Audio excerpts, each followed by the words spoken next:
Jill Kennick, and we're working on the porch of the Anton O'Neill house doing a silversmithing demonstration.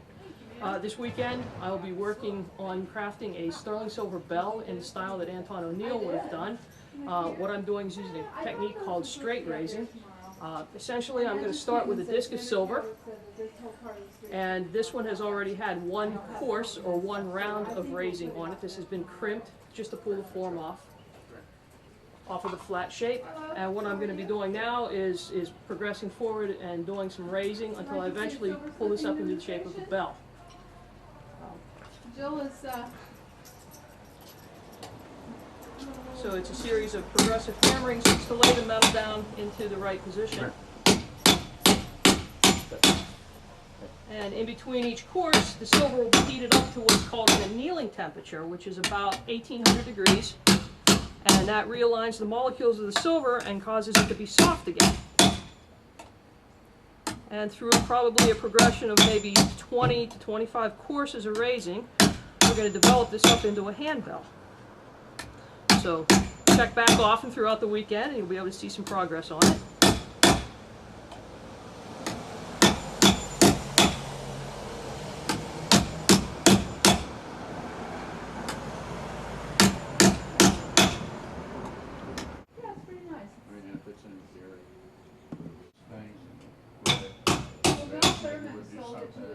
He did all of this stucco stuff, and he actually, the church built it caught on fire in 1882.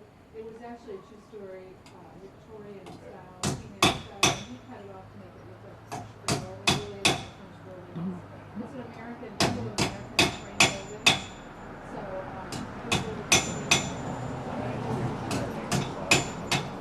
we were yeah, he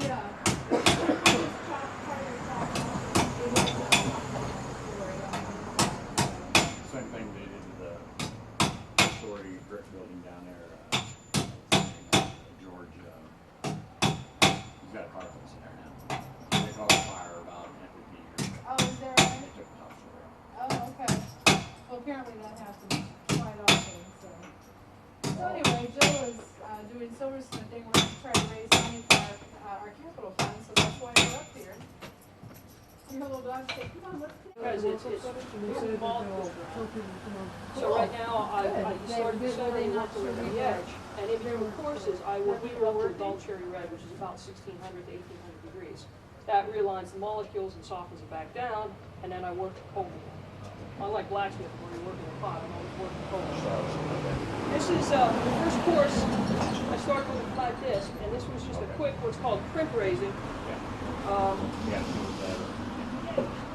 I literally just drive it with an angled wedge into the crimp. You seem to know your way around a little bit. Some? I Just in was time in for some Japan. silversmithing. Seen how they. Yeah, well, she's working on a bell. Oh, right yeah. now. Interested in that. Sure, She sure. folded it up over. Oh, that's a neat process. You know, they do that because it gives you rigidity and flexibility simultaneously. Yeah, that's some welding stuff. Yeah, yeah. So that kind of It's, you know, like working with metal. blacksmithing, body work, you know, it's all banging metal and it's all just a little wee bit different. Well, yeah, Have you seen the lady down here, Sam, No, that's stuff too? I'm kind of new to town, so I Oh, haven't she's seen got it. about 4 blocks down, a couple blocks on each side of the hill, this side of the street. Okay. She does a lot of, she makes old metal and that stuff, really some really neat stuff. There's, toward the end of the year, the computer smith moving into town. Chuck it like this over a form and take a big thing that looks like a baseball bat and literally force it while it's Like on spinning the leg, okay, yeah. onto the chuck. Yeah. They spin silver also. I just, in Neil's era. Hey, how are you? Curious. All right. Well, let me get this stuff heated up and cooled down. Forge fireplace with bellows that went through. It's not practical for this situation. So what I'm going to do is heat this to a dull cherry red. I'm going to put this at about 16 to 1800 degrees. That's going to soften the metal back down and allow me to continue my raising porches.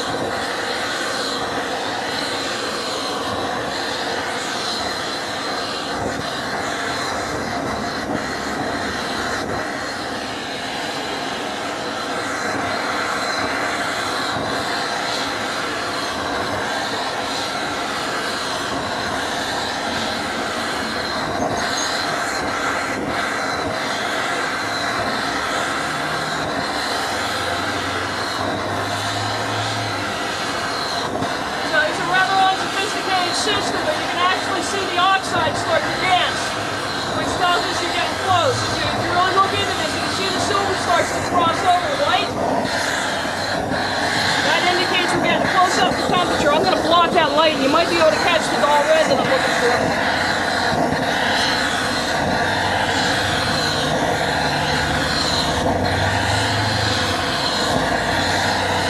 Now O'Neill would have been doing this in his fireplace with bellows, blowing air into a fire in order to increase the temperature of his flame.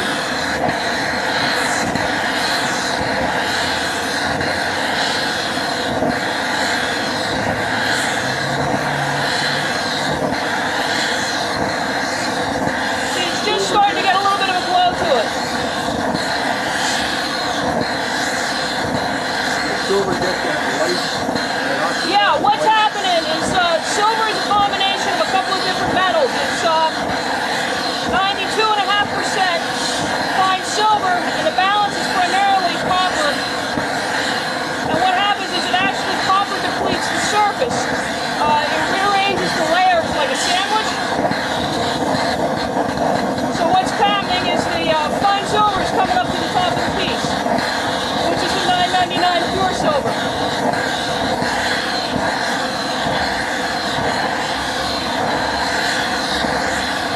Right there's the dull glow that I'm looking for.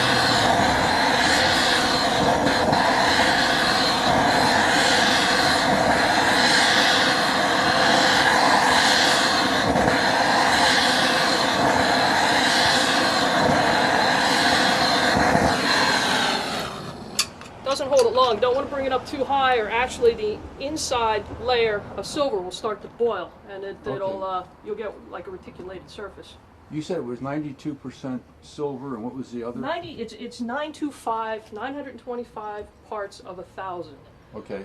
So the 925 is the silver designation, and then the balance of it is usually copper, and then it may have a spit of zinc in it. It may not. It depends on what alloy you're using. O'Neill would have been melting down coins, so he would not have been using silver that was quite as pure and fine as what I'm using here. Your silver and your coins and your spoons and knives and forks would all have been just kind of melted together. It was utilitarian, and it was banking and money and trade and trinkets and swapping all at the same time. Okay. So it was a little of both. So they didn't really start controlling the quality of silver until I think about the early 1900s. So we're going to just let this cool down a bit. I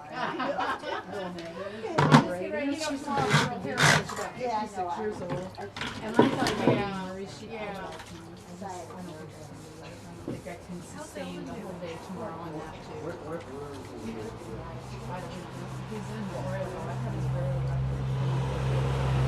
So if I can come back tomorrow, I'll have my. So I just need to make sure I've got all the oxides off of this so I don't pound them in the surface. And then I can lay it out and take another course at it. I'm not as nutty as I think I am, John. Hold on. Hey. I hear Ed's quiet.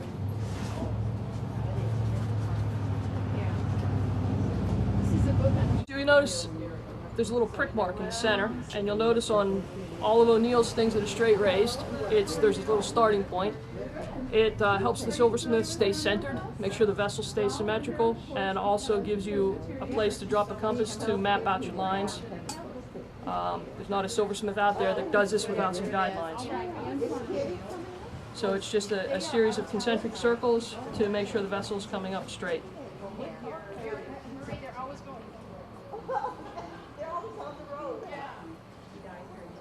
No, that's still hot. No, that's cold. After I heated it up, I let it cool off just a wee bit, and then I went ahead and dunked it in some liquid, what they call a pickling solution, which is a cleaning solution. So the heating is not so you can make it more malleable. Yeah, it is. Oh, it is. Yeah, hang on one second. Okay. So, when I hit the piece, soft metal has molecules that are aligned like this. Right. When you hit it, the molecules start to twist and turn, and that's what causes it to work. Do you ever take a coat hanger and wiggle it back and forth until it's snapped in half? What you're doing is you're misaligning the molecules. Okay. So when you heat it up to those temperatures, the molecules all get moving around real fast, and then Right. they find home again, and that Okay. softens it down. And then it makes it soft, and then we can start to work again. If I keep hitting it, it'll be just like that coat hanger, and it'll snap in half. Okay. Okay?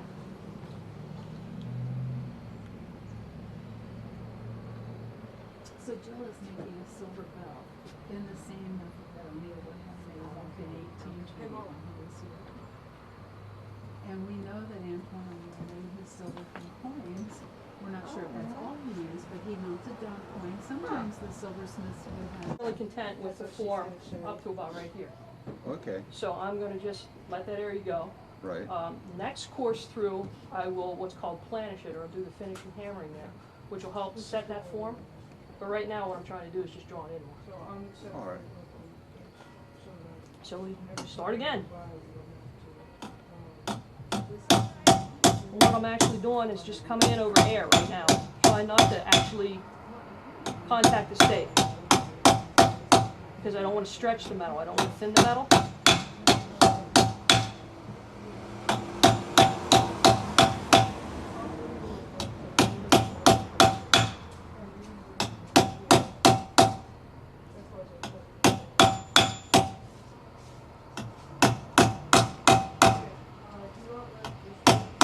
So you can give it a try, John. I have a piece of copper over there. You're more than welcome to. Not with my just one good eye. I won't try that. Okay, so I My worked. thumbs can't take it. I went this way. Now, to maintain the stresses, I'm going to go the other way. And then on the next course, so I'm going to just keep swinging back and forth. Clockwise, counterclockwise, clockwise, counterclockwise, just to keep the tension straight. If I keep going this way, Yes. it's like a mason laying a crooked chimney. Just the whole thing will start to spiral up.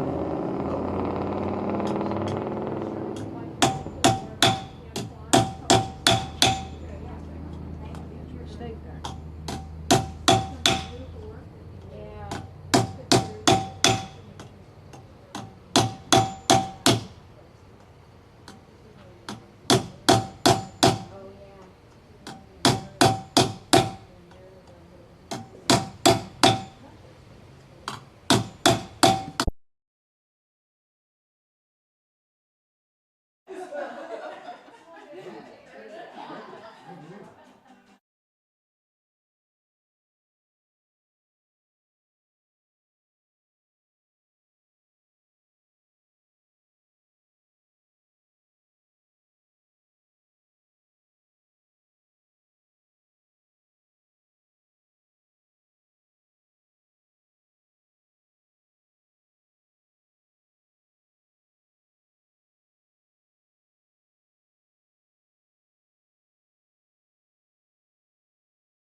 everything signed up.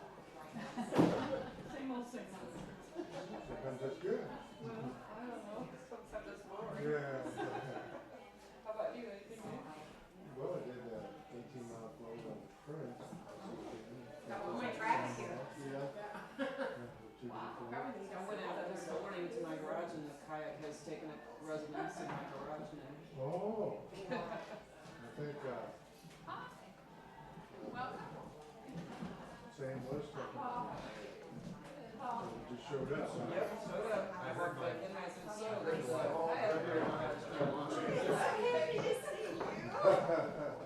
sitting on top of the canoe. Oh, okay. Okay. Nice to see you. Been a little while. Hi. Yeah, real strong straps. It's a little too big. Smooth is good. Yes. All right. Yes. So, you have some of your work here today? Yeah.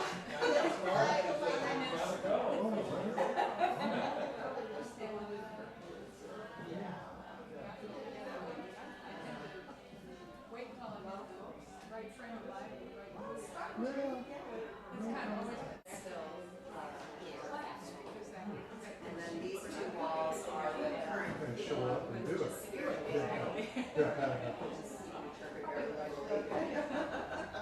It is good to do. And then my stuff is back next year. Put the jump off one. And, you know, sometimes you just pick up a few ideas and things to just kind of get you in the groove. Neat.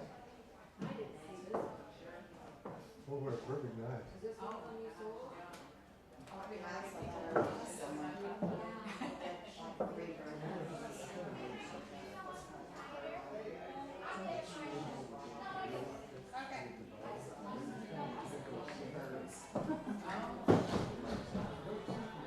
They were small.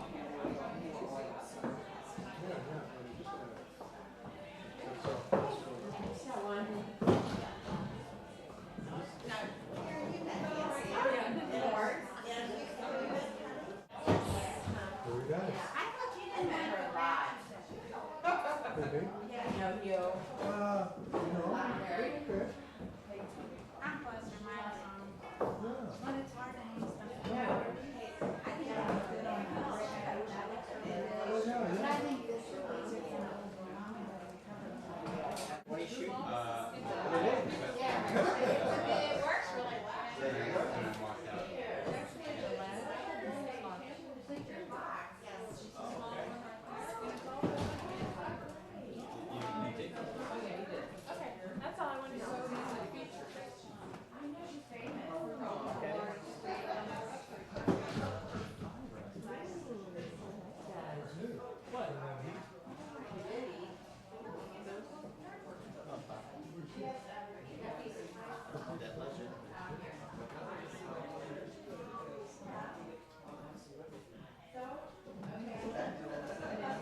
a hot cider is what I'll take.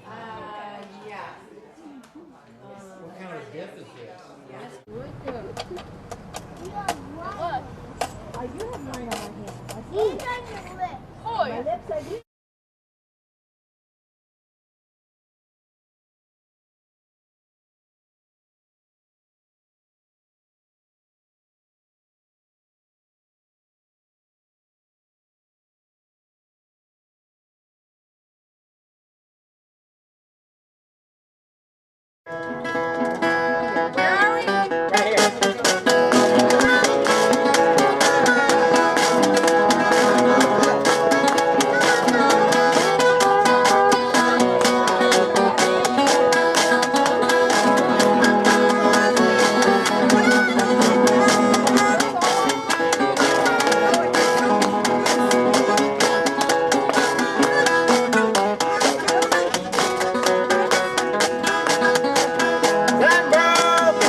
Paul's trying out thumb picks tonight for the first time.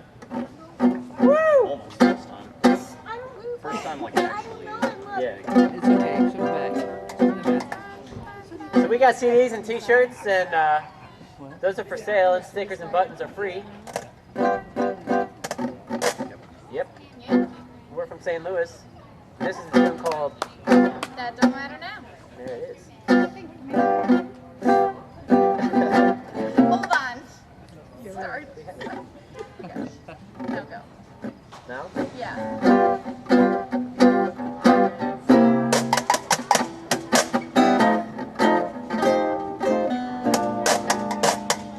Ready?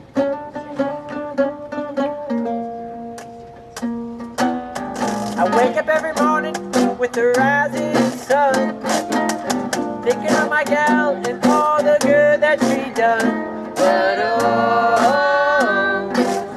that don't matter now. Oh,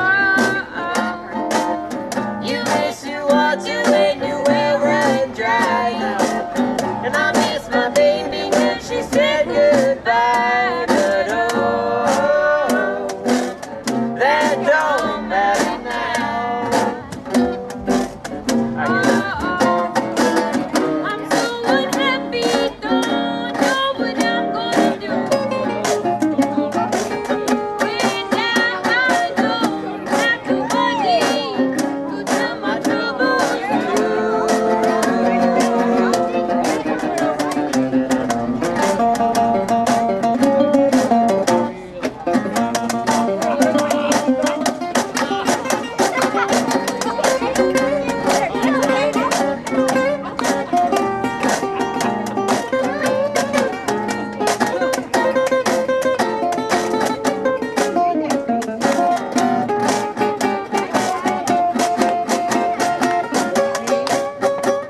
Yep, yep.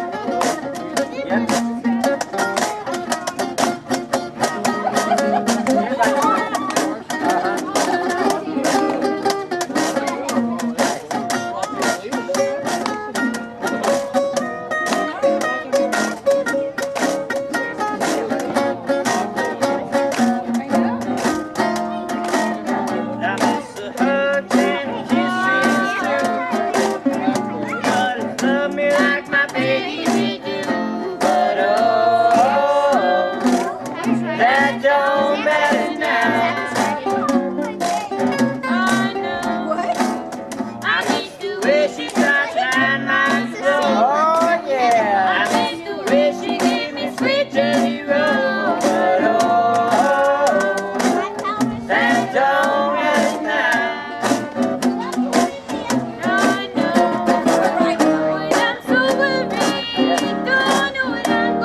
What are we doing?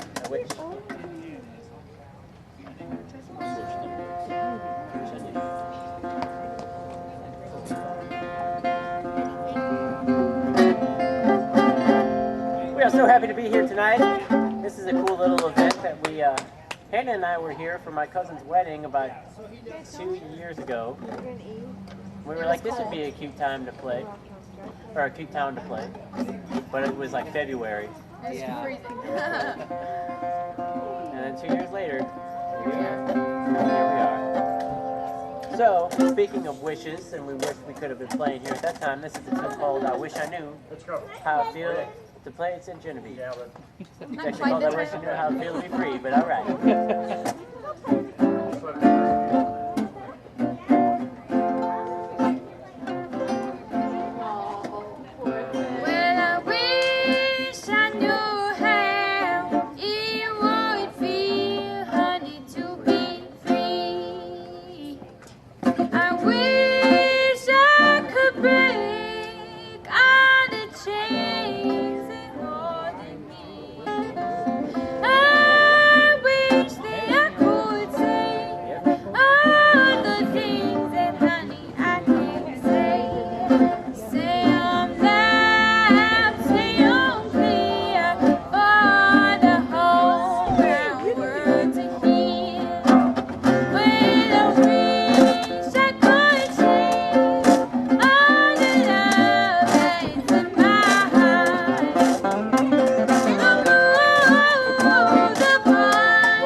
you're right. You don't need a jacket. Okay,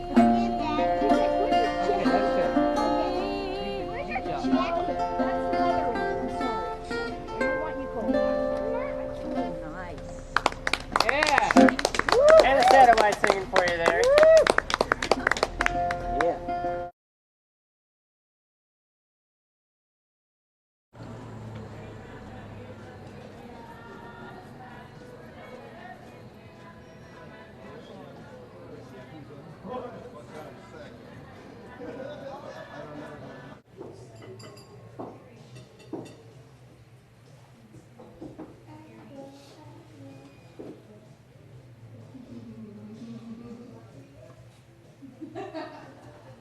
That's a pain that makes me want to use the lace around.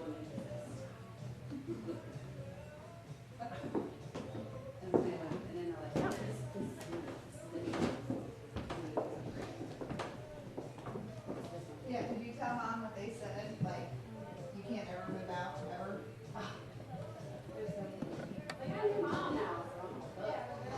They love each other, so they just keep powering through it. Really sweet, super pretty, she's one of my besties. I told them, look, we'll move in together, and then both of the mice call you every day. You're never gonna believe what she did. Listen to what your brother did. La la la la la. I'm like, please, I told you to. Just, I told you not to get together. Don't listen.